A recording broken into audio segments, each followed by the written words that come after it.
Hello Kabikulendia! For today's video nga ni, welcome nga pala sa panibagong araw na ito.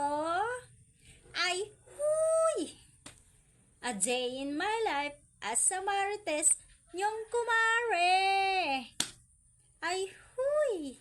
Another day, another vlog. So, ito ang aking ganap. Nagpunta nga pala kami dyan sa RGC. Ito nga pala ay 2 weeks na nga po pala ito. Ngayon ko lang naman na-upload kasi tinatamaran talaga ako.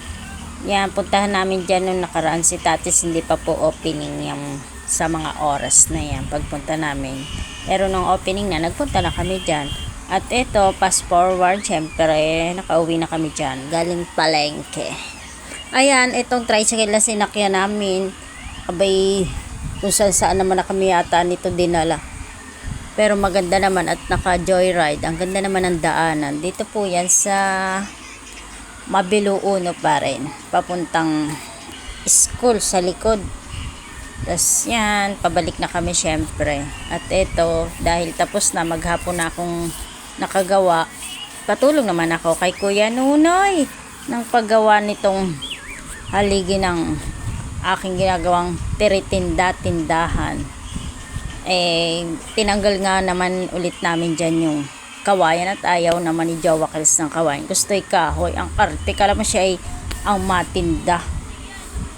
Diba? Tingnan mo. Grabing effort namin yan dyan. Kahoy din naman pala ang ilalagay. Grabing putol pa ni Kuya Nunoy ng kawayan. Ay, huy! Sarman. O, yun diba? Tulong-tulong ang inyong Kabikulandia. At salamat sa aking videographer na si Ari Duca. Ay, huy, syempre, Jowa Kels din naman yan ni Kuya Nunoy, diba? O, tingnan nyo. Kala mo na ay talagang magka-camera. Magaling naman din siya tutok ng camera. Ay, huy! Macho yarn! Nunoy! O, diba? At yan, hinila na nga pala yan namin dyan sa mga oras na yan. At fast forward, syempre, asing padilim na, ito pala at namunga na ang aming hagis. Masarap yan, sobrang tamis, pero mapakla pag hindi pa ganong matamis. Hinog. At yun lang po, thank you for watching. Bye-bye! Sana nagustuhan nyo ang aking vlogs.